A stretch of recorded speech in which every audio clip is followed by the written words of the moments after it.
रूपा और लीला की शादी को अब 3 वर्ष हो चुके थे। अब रूपा आलसी भी नहीं रहा। वो रोज खेत जाता और मेहनत करता। लीला बहुत खुश थी क्योंकि अब उनका जीवन संपन्न था। रूपा और लीला की खुशियाँ दुगनी हो गईं जब उन्हें जुड़वा बेटे हुए। दोनों थारे जैसे दिखे। आखिर हमारे बेटे हैं। तूने कोई नाम सोचा है दोनों के लिए? मैंने सिर्फ एक के लिए ही नाम सोचा था। क्या? अर्पण। बहुत अच्छा नाम है। और दूसरे का नाम होगा दर्पण। वाह, अर्पण और दर्पण। इस बात को अब 11 वर्ष हो चुके थे और अब अर्पण और दर्पण काफी बड़े हो चुके थे। माँ, भूख लगी है, आ रही हूँ। लीला खाने की थाली लेके आई। पहले मुझे खाना दो। नहीं, मुझे। मैंने कहा ना मुझे। नहीं, मुझे दीजिए। मैं तुम दोनों को खाना ना दे रही। जब देखो दोनों लड़ते रहते हो। जुड़वा भाई हो या दुश्मन। पर माँ, पहले मैंने खाना मांगा ना। खाना कोई भी मांगे, मैं दोनों के लिए ही लाऊंगी ना। तो उसमें पहले मैं क्यों? तुम दोनों एक भी दिन चैन से नहीं रह सकते हो क्या बिना लड़े? ये लो, खाओ दोनों। और आज अगर तुम फिर झगड़े तो दोनों को खाना ना मिलेगा, समझे? माँ की डांट सुन दोनों चुपचाप खाना खाते हैं। अब लीला रूपा के लिए खाना लेके खेत आई। क्या हुआ? थारा मुंह क्यों फूला हुआ है? जैसे तन्ने कुछ पता ही ना है। वही अर्पण दर्पण। आज क्या किया छोरों ने? दोनों फिर से खाने के लिए झगड़ रहे थे। ये बोले कि पहले मन्ने दो और वो बोले पहले मन्ने। समझ नहीं आ रहा क्या होगा इन दोनों छोरों का। कोई नहीं, अभी दोनों बच्चे हैं, जल्दी समझ जाएंगे। समझ जाए तो अच्छा है। कल से उन दोनों को खेत भेज दो, या मेरी मदद भी हो जाएगी और दोनों दिन भर साथ काम करेंगे तो दोनों झगड़ा नहीं करेंगे। हाँ, ये अच्छी तरकीब है। और अगले दिन रूपा रोज की तरह खेत के लिए निकल गया। बेटा अर्पण, बेटा दर्पण। हाँ माँ, बोलिए माँ। आज से तुम दोनों बाबा के खेत में जाओगे और उनकी मदद करोगे। लेकिन माँ, अभी तो मेरी खेलने कूदने की उम्र है। थोड़ा काम कर लोगे तो कुछ घिस नहीं जाओगे और बाकी का वक्त खेल कूद करते रहना। और सुनो, इसके बाद कोई बहस नहीं होगी। दोनों आज से बाबा की मदद करने खेत में जाओगे। अर्पण दर्पण ने चुपचाप अपना खाना खत्म किया और खेत की ओर निकल पड़े। दोनों खेत पहुँचे। तो आ गए मारे राज दुलारे हैं? बाबा, क्या करना है हमको? आज हमें बैल के पैरों में नाल ठोकनी है। लेकिन क्यों? नाल बैलों के जूतों की तरह होती है, जिससे वो खेत में अच्छे से चल सके। नाल ठोकने पर बैल को दर्द नहीं होता क्या?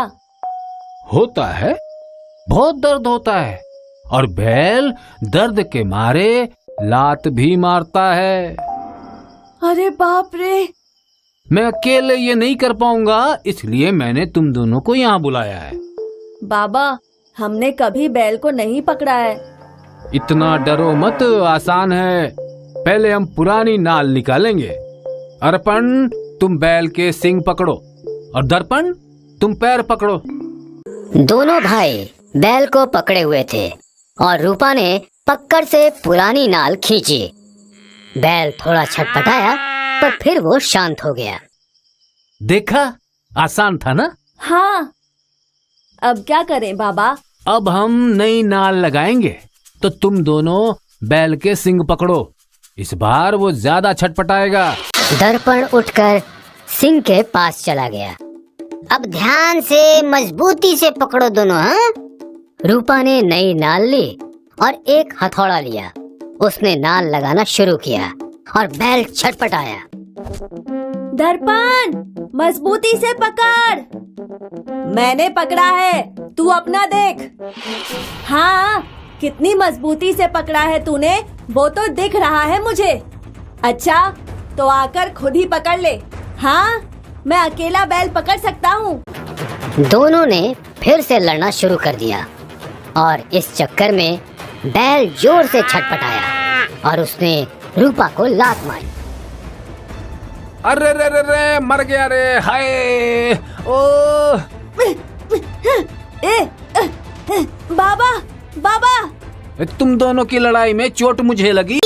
दोनों भाइयों ने अपने पिताजी को सहारा दिया और उन्हें घर ले आए। क्या हुआ तन्ने?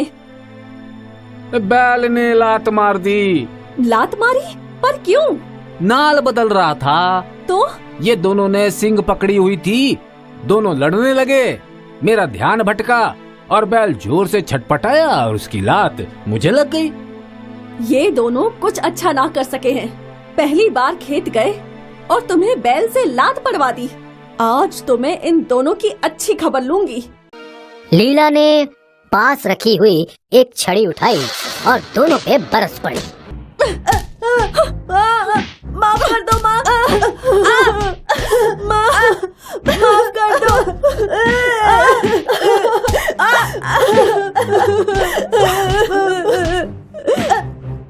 आज ना माफ करूं मैं तन्ने। जब देखो लड़ते रहते हैं। तुम्हारी वजह से आज इन्हें बैल की लात पड़ी। तुम दोनों को तो सजा मिलनी ही चाहिए। ओए बस कर, कितना मारेगी? तुम दोनों भीतर जाओ। दोनों भीतर के कमरे में चले गए।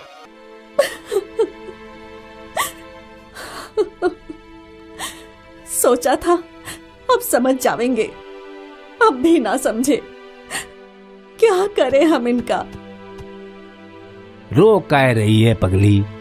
दोनों एक दूसरे के भाई हैं, अब इन्हें समझाना ही पड़ेगा। पर कैसे? रूपा को कुछ तरकीब सूझी और उसकी आंखों में चमक आ गई। लीला, एक काम कर, बहुत सारी लकड़ियों की एक गठरी बना और उसे रस्सी से बांधकर यहाँ ले आ। पर क्यों? तू ला तो।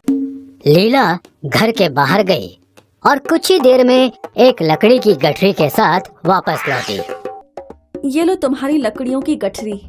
अब मेरे राज दुलारों को बुलाओ। दुलारे नहीं, कपूत हैं दोनों। अर्पण, दर्पण। हाँ माँ, बाबा बुला रहे हैं। दोनों यहाँ आओ। वो लकड़ी का गट्ठर दिख रहा है ना? तुम दोनों में से जो भी उस लकड़ी के गट्ठर को एक साथ तोड़ेगा, मैं उसे बहुत अच्छा इनाम दूंगा। पहले मैं।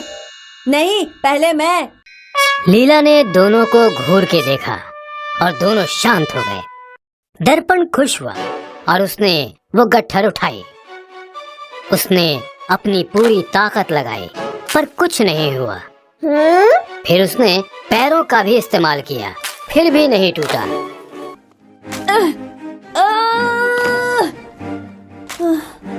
नहीं टूट रहा बाबा, ये बहुत सख्त है। अब अर्पण आगे आया गट्ठर तोड़ने। उसने अपनी पूरी ताकत लगाई। उसने घुटने से तोड़ने की कोशिश की।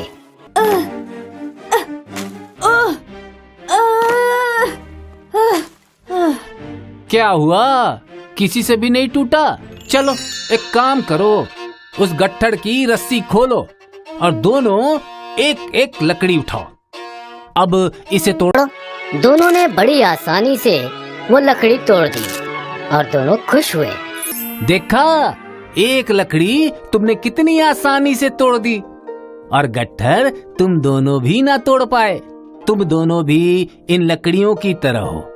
अगर अकेले हो तो कोई भी तुम्हें तोड़ सकता है, लेकिन अगर साथ हो तो तुम एक गट्ठर हो जिसे तोड़ना बहुत मुश्किल है। हाँ, समझ गए बाबा। अब से हम पहले मैं नहीं करेंगे और ना ही किसी चीज के लिए झगड़ेंगे। बाबा, हमें माफ कर दीजिए। हमारे झगड़े की वजह से आपको बैल ने लात मारी। मेरे लाल,